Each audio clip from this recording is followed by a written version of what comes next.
I'm Mason Mount. You're listening to the London is Blue podcast.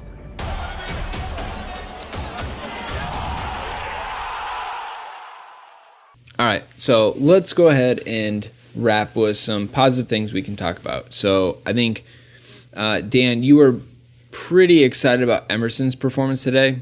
Hell yeah. Maybe this will even slow your roll on moving Aspie to left back. Sometimes you say things and, you hope that they're not recorded and able to be played back for you into your ear holes. And that is the magic of doing a podcast and having someone vindictive enough to clip it probably and place it in here. He's looked really sharp. I would say my only concern with him has been that sometimes he's gone so far forward that he does not always get back as quickly, and that does leave our center backs just a touch exposed. But in general, I think he's shown some real character, some real fight, some really good tactical acumen, and when to try to move forward, when to play himself into the attack.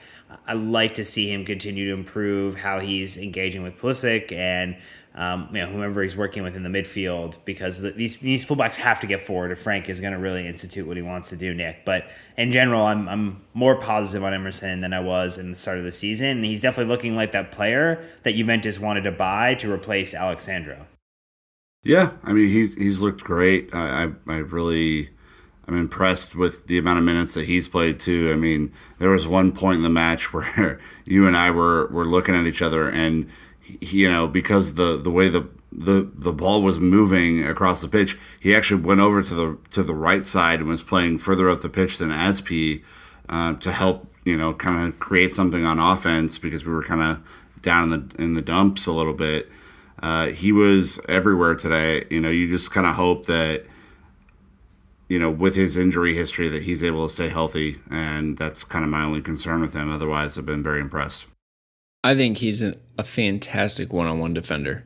If an attacker has the ball and they're both flat-footed and someone's got to make a move, he's a corner. He will just shut down, moves with you, is amazing in his athletic ability. But the other one we wanted to talk about, how quickly these two players have gone from liability to reliable, and that is Christensen and Zuma. I think they have, I'll just speak for myself rather than maybe some other people. But, Nick, how quickly they've formed a bond, how quickly they've kind of figured each other out, and even, Zuma's confidence in playing the ball across the field today. He even at one point had a short driven ball with his left foot, and he put it right on a dime. And these guys have no reason to have any confidence. They did well against Liverpool, one coming out earlier than the other, but it's just they got absolutely torched against United, and they come out and look solid against Leicester 7 days later. I think that shows a lot to their character. Yeah, look, they weren't perfect today by any means. I think what you like about their performances in 1 week, is they go from absolute zeros against United to heroes against Liverpool, and then somewhere in between against Leicester.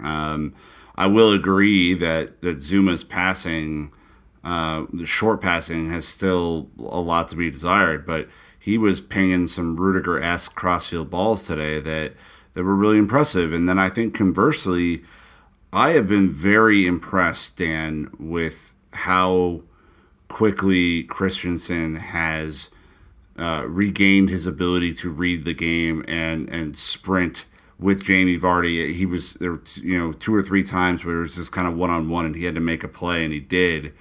It's good to see growth week over week. Yeah, he looks like he finally downloaded the firmware update, and he's now back to operating with all of the processing power behind it. Yeah, he had some really good slide tackles. Yep, absolutely. But yeah, he really is offering, I think, the things that we were excited about when he was helping to unseat very senior players in our back line. I think the one thing we want to see from both of them is, as we continue to attempt this idea of zonal marking on corners, is more command in the box and an ability to really be assertive in the way that two tall individuals should be able to do so. I mean, you want your center backs to be rocks back there. I think that's one area of their combined game that I'd like to see improve. But we put Leicester into the situations where they were getting offsides, which is because and is a credit to the fact that the line was actually holding appropriately and not falling off, which was something that we saw versus United and was extremely concerning. And so if we can have that stability, Brandon, where we're not allowing someone to be played on side because we failed, then we're getting where we need to be with the defense. Yeah, I would agree with that. I think when we did the who should it be, Rudiger and who, because we just assumed he'd come right back into it, I said it was going to take time. And it's kind of interesting to see that Rudiger wasn't in the lineup today, even though he was Wednesday. So I wonder how much time it's going to take for him to come back. But it might not be just insert right away for Rudiger. It depends on how this partnership goes. But again, that's just a really good thing. Well, and with the Super Cup lineup, you could have more players on the bench too, which is probably a part of it. Right. They had 12 on the bench, which is pretty crazy. So friend of the pod at sebc_ had some more tweets. Also talked about Maurizio Sarri, but he's staying consistent, he's staying on brand. So here's a couple. So he says, first one up, we're lacking ruthlessness because of the attackers are young. Mount, Abraham, Pulisic are making sure to get shots away, and that's already very good to do at 20 and 21 years old. But scoring needs to be more ruthless than that, to smash it in the corners of the goal. But then he puts in all caps, give them time. He continues and talks about, in open play, we're showing more urgency to move the ball around than at any point under Maurizio Sarri. And there's 3 different consequences to that. 1, moving away from Conte and Sarri's heavily circuit-based football forces players to think and create structures. It takes time. Number 2, Chelsea have different types of turnovers than last season, where retaining it for the sake of it was defensive possession / running the clock out until Eden Hazard scored. This isn't a piss take. Chelsea's Conte and Sarri had a plus 5% swing of possession share, yet the same underlying numbers. And then wrapping up, he says, Chelsea lose the ball in different but not planned situations with few actual ball winners until the defensive line. Willian is still Chelsea's best attacker in terms of helping to retain it in the opposition's half, was doing the job for Mourinho and Sarri. Now, we can push on Willian a little bit, Dan. But it just comes back to ball retention. And if your legs are tired, your brain is tired, you don't do what you think, and it falls apart a little bit, it's good to hear that Seb sees some really strong positives from this team under Lampard versus the Antonio Conte and the Maurizio Sarri days of Chelsea. Yeah, I think that's correct. And what I would say is I think Willian got a lot of hate in dark corners of your favorite social media platforms for his first minutes under Frank Lampard at Chelsea. Just think about that. His first touch was with his shoulder. Now, that's not his fault because you were trying to clear a corner, but that kind of sums it up for you. Well, here's the thing, right? He has not had a preseason. He's coming back off an injury, which somehow he should be the freshest legs, but he also has to get back up to game speed. Mm-hmm. I mean, you think about the NFL, it's weeks and months of preparation to get back to play at the speed. And anyone tells you after coming back after an injury, there's a level of time that you need to get back up to what it is to actually play at that level, Nick. And so I think, yes, are we upset that Willian took the corner because it didn't beat the first man? And we saw Mason Mount hit a corner ball that looks much, much nicer than that? Absolutely. But I think Willian got a little over criticism. I think it's easy, but you could be critical of the performance and feel like he didn't maybe contribute in the right way, but maybe not overly criticize him for it. He just doesn't look fit to me at all. And Frank was one of those guys, if you think back to his playing career, there was always the fat Frank, which was a complete trope that didn't exist. But, like Frank had to play himself into shape. So the more minutes he got, the better he was going to be. If he was subbed every other game, he just wasn't as effective. My guess is that Willian's the same type of guy, but from what we saw today, he just didn't look ready to play. He didn't look fit. He didn't look like his attitude was right. It was a poor overall effort. And what we needed at that point in the game, so contextually, was for him to really meaningfully contribute, to take shots on, to help set up players for shots, and you just saw very little of that. And then the added bonus of the corner, I think, just threw everyone into a tizzy. So it was kind of a bummer to see that, but I also understand Seb's point about ball retention in the opposition half. I mean, much like in Hazard, it's not super easy to take the ball off of Willian.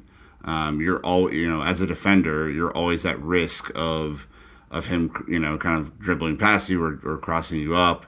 And so unlike Pulisic, who takes a little bit, in my mind, Brandon, more chances with the ball in hopes of doing something special, Willian's a little bit more reserved, but I think harder to take the ball off of.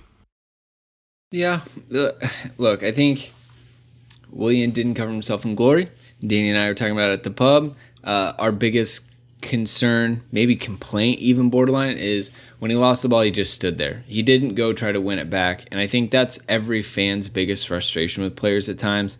But again, it's the second match of the season overall. It's his first minutes of the season. So I'm not here to write him off. He's going to have to do it a few more times to really upset me. And look, I could have a lot of egg on my face if he goes on to have a shocking season, since he was my predicted player of the season. Again, something we recorded and put out on the internet for people to remember. So I'm not looking great for my predictions right now when it comes to people. I'm hoping my team predictions are much, much better. But let's go ahead and start to wrap this one up. Dan, let us know who the people voted for the man of the match poll. And by the way, I got to shout it out. When you vote, please, you got to retweet it so we get more votes. We have just under 1,000 right now, and with our sample size, we need more than that to really know what the Chelsea faithful think. So, quick plug. Sorry, Dan, you're up. I tend to think once you have over 25 responses, there's a high level of statistical relativity to the results, but I understand what you're saying. Anyway, Mason Mount, 53% is our winner, followed by N'Golo Kante at 18%.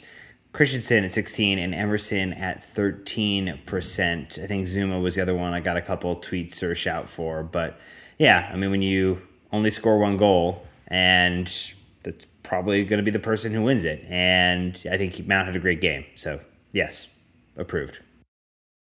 All right. Well, Nick, as the table stands, Liverpool are on top, Arsenal in second, and guess what? They play each other this weekend, so that'll be exciting.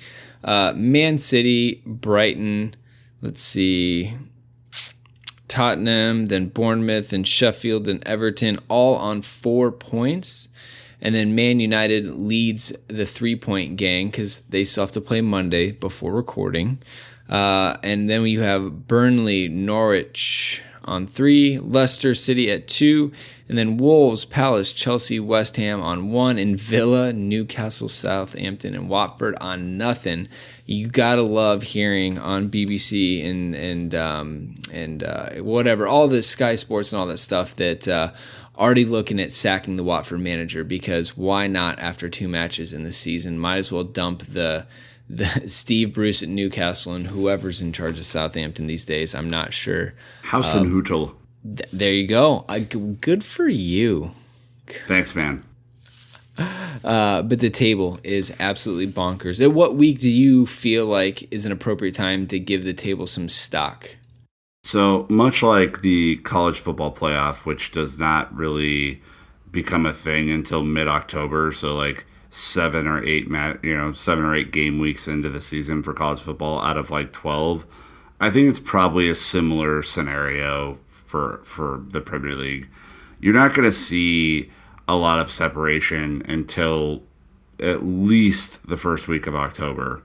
And probably even a little bit beyond that. I think most people realize that City and Liverpool are the two, best teams in the league. They're probably going to be the teams that start to run away with this thing. But like, if you really think Chelsea's going to finish 15th, boy, do I have news for you. It's like, we're not going to be there in 3 weeks. So this is all still, like you said, Brandon, kind of everyone's kind of getting ramped up to speed. Everyone's, kind of finding fitness. And, while points certainly matter and it's great to be out of the relegation zone, it absolutely means nothing at this point in the year.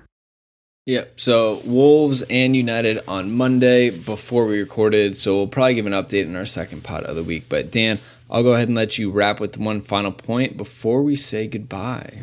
Yeah, it sucks to have to talk about these type of things, but friends at the Chelsea Pride group mentioned that they saw some homophobic abuse, an idiot with the mouth, and a half behind me. The stewards, though, at Chelsea dealt by moving me quickly away from him and dealing with it. Well done to the stewards for taking homophobia seriously. All forms of discrimination need to be removed from football. So just a good end to the story that Chelsea acted on it so quickly, but just, on the back of the abuse that Tammy Abraham received this past week, and then things like this, just, a constant reminder for us to be vigilant, be thoughtful, and help create a more inclusive, world, a more inclusive football, and a more inclusive Chelsea. All right. Well, listeners, again, a huge thank you to all of you. As always, you're fantastic. We will be back later this week with more episodes. But if you need more content that you might have missed, we have a ton of our summer episodes that you can go back and listen to in case you missed them. We have a lot of videos popping up on YouTube and things like that. So yeah, check it out. And obviously, another plug for the Patreon if you're trying to get that sticker. So until next time, Chelsea fans, you know what to do. Keep the blue flag flying high.